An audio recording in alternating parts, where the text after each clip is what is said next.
சிறுதுளி பெருவெள்ளம் மழைநீரை சேமிப்போம். ஹாய் ஃப்ரெண்ட்ஸ், எல்லாருக்கும் வணக்கம். நம்ம இன்றைக்கி சிக்கன் குழம்பு தான் செய்ய போகிறேன். இது கொஞ்சம் டிஃப்ரெண்ட்டாக இருக்கும். இது மாதிரி ட்ரை பண்ணி பாருங்கள்.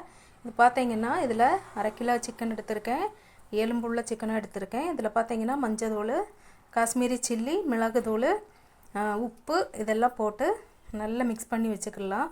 இது மசாலா செய்கிறதுக்காக தான். அது மிக்ஸ் பண்ணி வச்சுட்டு இதுக்கு மசால் பார்த்திங்கன்னா இஞ்சி, பூண்டு, பச்சை மிளகா இது மூணும் நல்லா நைஸாக அரைச்சிக்கலாம். அது கூட ஒரு கிராம்பு, ஒரு பட்டை, ஏலக்காய் இதெல்லாம் போட்டு அது கூடவே நைஸாக அரைச்சி வச்சுக்கிறேன். இப்போ பாருங்கள், இப்போ கடாய் அடுப்பில் வச்சு நைஸாக அரிஞ்சு வச்சு கட் பண்ணி வச்சுருக்கேன். 4 சவாலை பெரிய வெங்காயம் இதை நல்லா பொரிச்சு எடுத்துக்கலாம். பொன்னிறமாக நல்லா கலர் மாறுற அளவுக்கு நல்லா சிவப்பு கலரில் பெரிய வெங்காயத்தை நல்லா பொரிச்சு எடுத்துக்கலாம். அதை பொரிச்சு எடுத்ததுக்கப்புறமா நம்ம இதை மிக்சியில் அரைச்சி எடுத்துக்கிறணும். அதுக்கு இதை நம்ம நல்லா வதக்கி எடுத்துக்கலாம். அதுக்கு முன்னாடி இது வரைக்கும் சப்ஸ்கிரைப் பண்ணாமல் பார்க்குறவங்க கண்டிப்பாக ஒரு சப்ஸ்கிரைப் பண்ணுங்கள். பிடிச்சிருந்தா லைக் பண்ணுங்கள். பிடிச்சவங்களுக்கு இந்த வீடியோ ஷேர் பண்ணி விடுங்க. இப்போ பாருங்கள், நல்லா பொன்னிறமாக வதங்கிருச்சு. இதை நாம் ஜாரில் எடுத்துக்கலாம். இது நல்லா ஆறுனதுக்கப்புறமா நம்ம க்ரஷ் பண்ணி எடுத்துக்கலாம். நைஸாக பேஸ்ட் மாதிரி அரைக்கிறதா இருந்தாலும் சரி, க்ரஷ் பண்ணி எடுத்தாலும் சரி, நம்ம டேஸ்ட்டுக்கு தகுந்த மாதிரி நம்ம செஞ்சுக்கலாம். இது எடுத்தாச்சு. இப்போ பார்த்தீங்கன்னா தாளிப்புக்கு சோம்பு ஒரு 1/2 டீஸ்பூன் அளவுக்கு சோம்பு போட்டிருக்கேன். சின்ன வெங்காயம் பார்த்திங்கன்னா ஒரு 10-15 சின்ன வெங்காயம் சின்ன சின்னதாக கட் பண்ணி அதையும் நல்லா வதக்கிக்கலாம். இது நல்லா வதங்கினதுக்கப்புறமா இது பார்த்திங்கன்னா தக்காளி 2 தக்காளி பேஸ்ட்டாக அரைச்சி வச்சுருக்கேன். இது கூட பார்த்திங்கன்னா நம்ம இஞ்சி, பூண்டு, பச்சை மிளகா இதெல்லாம் அரைச்சி வச்சுருந்தோம் இல்லையா, பட்டை, கிராம்பு, ஏலக்காய் அதை இதில் போட்டு நல்லா பச்சை வாசனை போகிற அளவுக்கு நல்லா வதக்கி எடுத்துக்கலாம். வதங்கினதுக்கப்புறமா தக்காளி பேஸ்ட்டு நம்ம இதில் போட்டுக்கலாம்.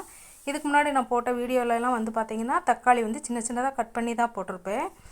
இப்போ பார்த்திங்கன்னா இதை பேஸ்ட் மாதிரி அரைச்சி எடுத்துருக்கேன். இது அந்த கிரேவி சூப்பராக இருக்கும்.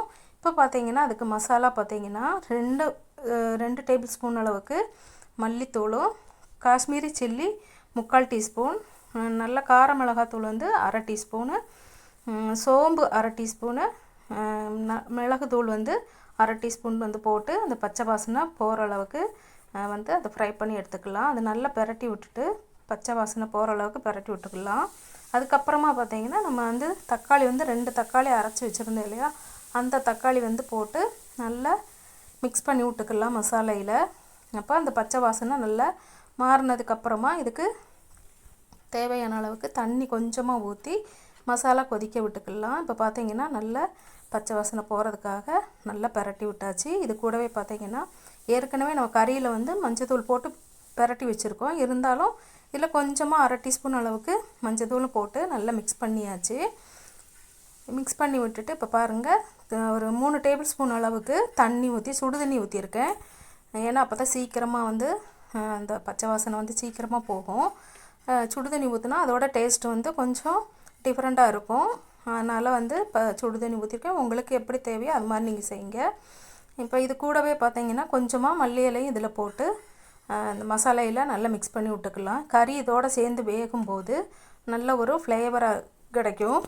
பாருங்கள், இப்போ அது மசாலா பச்சை வாசனை போகிறதுக்காக நம்ம அதை மூடி வச்சுருக்கேன். அது நல்லா கொதித்ததுக்கப்புறம் இப்போ பாருங்கள் தண்ணியெல்லாம் நல்லா வற்றிருச்சு. வற்றினதுக்கப்புறமா கறி நம்ம மசாலா பரட்டி வச்சுருந்தோம் இல்லையா, அதை இந்த மசாலாவில் போட்டு நல்லா மிக்ஸ் பண்ணி விட்டுக்கலாம். இந்த கறி கலர் மாறுற அளவுக்கு நம்ம பரட்டி விட்டுக்கலாம். பாருங்கள், அது நல்ல கலர் மாறிடுச்சு. இந்த டைமில் நாம் தேவையான அளவுக்கு உப்பு கொஞ்சமாக போட்டுக்க. ஏற்கனவே கறியில் நம்ம போட்டிருக்கோம். இருந்தாலும் கொஞ்சமாக மசாலைக்கு இதில் நம்ம போட்டு நல்லா மிக்ஸ் பண்ணி விட்டுக்கலாம். இது மிக்ஸ் பண்ணதுக்கப்புறமா இதுக்கு தேவையான அளவு தண்ணி ஊற்றிக்கலாம். இது நல்லா இப்போ பாருங்கள் அதிலேருந்து தண்ணியெல்லாம் அப்படியே பிரிஞ்சு வருது. பாருங்கள், அந்த எண்ணெய் தனியாக மசாலாவெல்லாம் நல்லா இதில் கறியில் நல்லா மிக்ஸ் ஆகிருச்சு. இதே மாதிரி நம்ம இதுக்கு மேலே தண்ணி ஊற்றாமல் இந்த மாதிரியே கூட சிம்மில் வச்சு நல்லா பரட்டி எடுத்துக்கலாம். அப்படி கூட செய்யலாம். இல்லை இதுக்கு மேலே நம்ம கிரேவி வேணும்னா தண்ணி ஊற்றிட்டு நம்ம வந்து வெங்காயம் அரைச்சி வச்சுருந்தோம் இல்லையா, அந்த வெங்காயம் போட்டு லைட்டாக பரட்டி விட்டு கூட நம்ம இறக்கிக்கிடலாம். இப்போ பார்த்தீங்கன்னா கறி வேகிறதுக்காக நான் வந்து 1/2 டம்ளர் அளவுக்கு தண்ணி ஊற்றிருக்கேன். தண்ணி ஊற்றி இதை நல்லா மிக்ஸ் பண்ணி விட்டுருக்கேன். இப்போ பாருங்கள், அதை மூடி வச்சு நல்லா வெந்ததுக்கப்புறமா திறந்து பார்க்கலாம். பாருங்கள், நல்லா வந்து வெந்துருச்சு. இப்போ இந்த டைமில் வந்து நம்ம வெங்காயம் வறுத்து மிக்சியில் அரைச்சி வச்சுருந்தோம் இல்லையா, அந்த மசாலா வந்து இப்போ போட்டுக்கலாம். லாஸ்ட்டாக அதை போட்டு மிக்ஸ் பண்ணி விட்டு நல்லா ஒரு 2 நிமிஷம் வந்து வெந்ததுக்கப்புறமா நம்ம வந்து மல்லி இலை போட்டு கார்னிஷ் பண்ணிக்கலாம். பாருங்கள், சூப்பராக இருக்குது. இப்போ நம்ம வெங்காயம் வந்து பெரிய வெங்காயம் வந்து வதக்கி அரைச்சி வச்சுருந்தோம் இல்லையா, இப்போ அதை போட்டோடனே பார்த்தீங்கன்னா கலர் அந்த குழம்போட கலர் வந்து பாருங்கள் அப்படியே வந்து சேஞ்ச் ஆகும். இது பாருங்கள், சூப்பராக இருக்குது. நீங்களும் இது மாதிரி ட்ரை பண்ணி பாருங்கள். கண்டிப்பாக டேஸ்ட் வந்து வேறு லெவலாக இருக்கும்.